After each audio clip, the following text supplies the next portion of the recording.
Hi guys, Raju this side. Welcome back to my channel. तो चलिए देखते हैं कि कल मंडे के दिन निफ्टी, बैंक निफ्टी जो हमारे इंडेक्स है उनमें क्या मोमेंटम हो सकता है और हम किस तरीके से ट्रेड कर सकते हैं।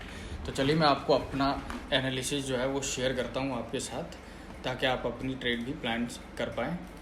तो अभी अगर डेली टाइम फ्रेम पे देखेंगे यहाँ पे, तो आपको दिख रहा होगा कि पिछले 3-4 दिन से जो है कंटिन्यूस एक सेलिंग हो रही है और ज़्यादातर चांसेस इसके है कि वो और थोड़ा नीचे है जो है वो निकल के आए। तो हमारे पास इंट्राडे में जो लेवल्स है वो क्या होने चाहिए वो देख लेते हैं एक बार। देखिए, इंट्राडे में जो हमारे लेवल्स हैं फ़िलहाल के लिए वो कुछ ज़्यादा टिपिकल नहीं है, इजी है बहुत और साफ़ नज़र भी आ रहे हैं। आप देख सकते हैं कि यहाँ पे एक जोन बना हुआ है जो हमारे लिए ऑप्शन बायर के लिए ज़्यादातर ये नो ट्रेडिंग जोन रहने वाला है। तो कहीं भी अगर इस जोन में ओपनिंग होती है तो हमें नो ट्रेड के लिए ही देखना है। अगर गैप डाउन या फ्लैट के केस में इसके नीचे क्रॉस हो रहा है तो हम एक सेलिंग ले सकते हैं, बट लो क्रॉस होने पे, जैसे कि आप देख सकते हैं यहाँ पे लो क्रॉस हुआ, फिर एक सेलिंग देखने को मिली। यहाँ भी देख सकते हैं गैप डाउन खुली मार्केट, एक लो क्रॉस हुआ, फिर हमें सेलिंग देखने को मिली। और मैंने उस दिन भी आपको बताया था इसमें कि इस जोन के अंदर जब तक है हमें ट्रेड नहीं करना। अगर इसके नीचे खुलती है तो एक रीटेस्ट, फिर हम सेल करेंगे। और आप देख सकते हैं कि रीटेस्ट के नीचे ही एक सेलिंग आई है। ये मार्केट खुली, ये रीटेस्ट हुआ और फिर इसके नीचे सेलिंग आई। फ़िलहाल इस जोन में है मार्केट, तो हमारे लिए ये ट्रेड जो है फ्लैट के केस में ये नो ट्रेडिंग जोन होने वाला है। गैप डाउन या थोड़ा अगर बहुत बड़ा गैप डाउन कुछ हो गया तो फिर इस जोन के बाद ही हमें ट्रेड मिलेगा। हो सकता है कि एक बड़ा गैप डाउन हो गया यहाँ पे, तो फिर हमें देखना है कि थोड़ी देर बाद या सेकंड हाफ में अगर यहाँ के लिए कोई मोमेंटम मिलता है लो क्रॉसिंग पे तो हम एक ट्रेड कर सकते हैं। अदर देन अगर स्मॉल गैप अप होता है यहाँ कहीं, तो एक छोटा सा रीटेस्ट के बाद हम पुल बैक के बाद एक सेलिंग देख सकते हैं। हमारा फर्स्ट टारगेट होगा 44,200 से 300 के आसपास। सेम एज गैप अप में, अगर गैप अप होता है मार्केट, देखिए क्योंकि गैप अप में फिर ये कॉन्ट्रा हो जाएगा, अगेंस्ट हो जाएगा ट्रेड के, बट हम एक रीटेस्ट के बाद जाएंगे। अगर मार्केट को ऊपर जाना है तो अगर वो कुछ इस तरीके का सिनेरियो बनाती है यहाँ पे, तो हम यहाँ पे खरीदेंगे हाई के ऊपर और हमारा एसएल यहाँ होना चाहिए। हमारा फर्स्ट टारगेट जो होगा वो गैप फिलिंग के लिए होगा 45,460 से लेके 45,400 तक का टारगेट होना चाहिए। तो ये हमारे पास बैंक निफ्टी के लेवल्स हैं। क्योंकि बैंक निफ्टी जो है वो डेली पे अभी भी नेगेटिव है, तो इसके ज़्यादातर चांसेस है कि या तो वो गैप डाउन खुल के नीचे जाए या फिर एक फ्लैट खुल के दोबारा अपने प्रीवियस बॉटम सपोर्ट जो है उसका डेली पे, जहाँ से प्रीवियस टाइम्स ने अप मूव स्टार्ट किया था वहाँ तक आ जाए, विच इज़ 44,400 300। और उसके नीचे एक छोटा सा लेवल है 43,950 एंड 43,850। ठीक है, तो ये हो गया हमारा बैंक निफ्टी।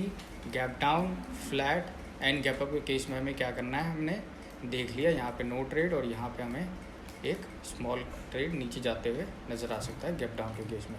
चलिए निफ्टी में देख लेते हैं, निफ्टी में क्या कर सकते हैं। देखिए निफ्टी में भी आप देखेंगे डेली चार्ट पे आपको यहाँ दिख रहा होगा कि निफ्टी भी एक कंटिन्यूस जो है एक सेलिंग में है पिछले 4 दिन से।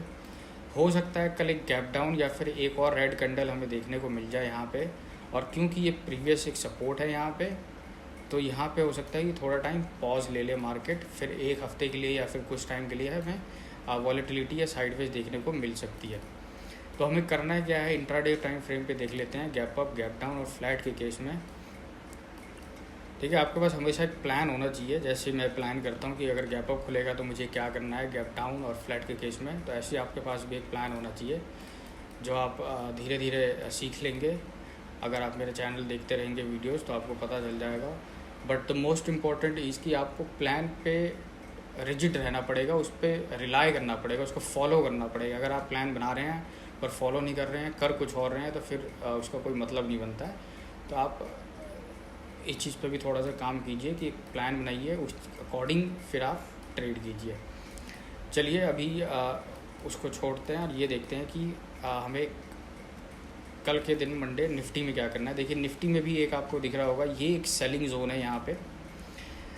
मीन्स कि जब मार्केट यहाँ पे आई एक सेलिंग देखने को मिली, फिर मार्केट यहाँ पे आई फिर एक सेलिंग देखने को मिली। अभी मार्केट जो है वो अपने प्रीवियस सपोर्ट पे है। दैट मीन्स कि जो इंट्राडे का उसका कल का सपोर्ट था फ्राइडे का वहाँ पे है। तो हमारे लिए एक अच्छा सेटअप कैसे बनेगा, अगर गैप डाउन खुलती है इसके नीचे कहीं पे भी, तो हमें लो क्रॉस पे, जैसे मान लीजिए कैंडल खुली, कुछ इस तरीके का कैंडल बना, जैसे ये लो क्रॉस हो रहा होगा हम इसके ऊपर ऐसे डाल के एक सेलिंग के लिए जा सकते हैं। और हमारा लेवल हो जाना चाहिए 19,600 से 19,570 के आसपास। अगर उसके नीचे और आती है तो फिर हमारे पास 500 तक के लेवल्स हैं। तो ये हो गया हमारा गैप डाउन और स्मॉल फ्लैट के केस में अगर यहीं पे खुलती है मार्केट। तो दूसरा हमारे पास क्या है कि अगर गैप अप खुलती है बहुत बड़ा, तब भी यहाँ से क्या होगा कि एक हम जो सेलर्स है यहाँ पे, सेलर्स जो है वो फिर से ट्राई करेंगे सेल करने के लिए यहाँ से। तो यहाँ से भी हमें एक सेलिंग की अपॉर्चुनिटी मिल सकती है। बट अगर मार्केट इसके नीचे रहती है, इस जोन के नीचे, तभी फिर हम एक गैप फिलिंग या फिर लो तक के लिए हो सकता है यहाँ पे सेल देखे, फिर थोड़ी देर यहाँ पे सस्टेन करके और फिर मार्केट दोबारा नीचे आ जाए। तो ये हो गया हमारा इस जोन के अंदर। और लिटिल गैप डाउन के केस में बड़ा गैप डाउन मिला तो फिर हमारे पास कुछ बचेगा नहीं, एक लेवल बचेगा नीचे की तरफ, पर उसके लिए हमें थोड़ा सा पहले कंसोलिडेशन या कुछ यहाँ पे फ्लैग एंड पोल टाइप का कोई पैटर्न मिलता है तो ही हम काम करेंगे। अदर देन क्योंकि इतनी बड़ी सेलिंग हो चुकी है, आप एक्सपेक्ट करेंगे यहाँ कहीं खोले फिर दोबारा कंटिन्यूस, तो फिर इतना बड़ा मोमेंटम जो है इसके लिए थोड़ा सा हैवी हो जाएगा एकदम से स्ट्रेट फॉरवर्ड नीचे आने के लिए। चलिए देखते हैं कि अगर यहाँ और यहाँ छोड़ के अगर इस जोन में कहीं खुलता है मार्केट, तो हमारे लिए फिर वो नो ट्रेड हो जाएगा, क्योंकि मार्केट कंफ्यूज हो जाएगी वहाँ पे कि मैं ऊपर जाऊँ या फिर नीचे आऊँ। तो हो सकता है कि बीच में कहीं पे रह जाए, एक और दिन साइडवेज में हमारा निकल जाएगा, तो हमें वहाँ पे ट्रेड नहीं करना है। गैप अप के केस में आप देख सकते हैं कि 19,800 जो है वो हमारा एक रेजिस्टेंस है अभी के लिए। अगर गैप अप खुलती है यहाँ कहीं और एक रीटेस्ट होके अगर ऊपर जा रही है तो ही हमें सेल करना है यहाँ पे, वो भी छोटी सी क्वांटिटी, क्योंकि ऊपर पास में ही एक आपको 100 पॉइंट्स के पास में ही आपको एक रेजिस्टेंस दिख रहा होगा विच इज़ अ गैप। तो यहाँ तक हमें एक मोमेंटम मिल सकता है, वो भी गैप अप के केस में, जिसके चांसेस अभी कम है क्योंकि मार्केट जो है वो डाउन ट्रेंड में है। तो हमें हमेशा ट्रेंड का भी ध्यान रखना है कि मार्केट किस ट्रेंड में है और हमें किस ट्रेंड में ट्रेड करना है, ताकि हमें हमेशा ट्रेंड के साथ में रहे, अगेंस्ट ना रहे ट्रेंड के। ओके, तो ये हमारे कुछ लेवल्स हो गए हैं यहाँ पे। आप मार्क करना चाहे तो इसको मार्क कर सकते हैं। तो आज के लिए बस इतना ही guys. Thank you so much for watching my videos. I will see you in the next one. Have a great day ahead. Bye bye.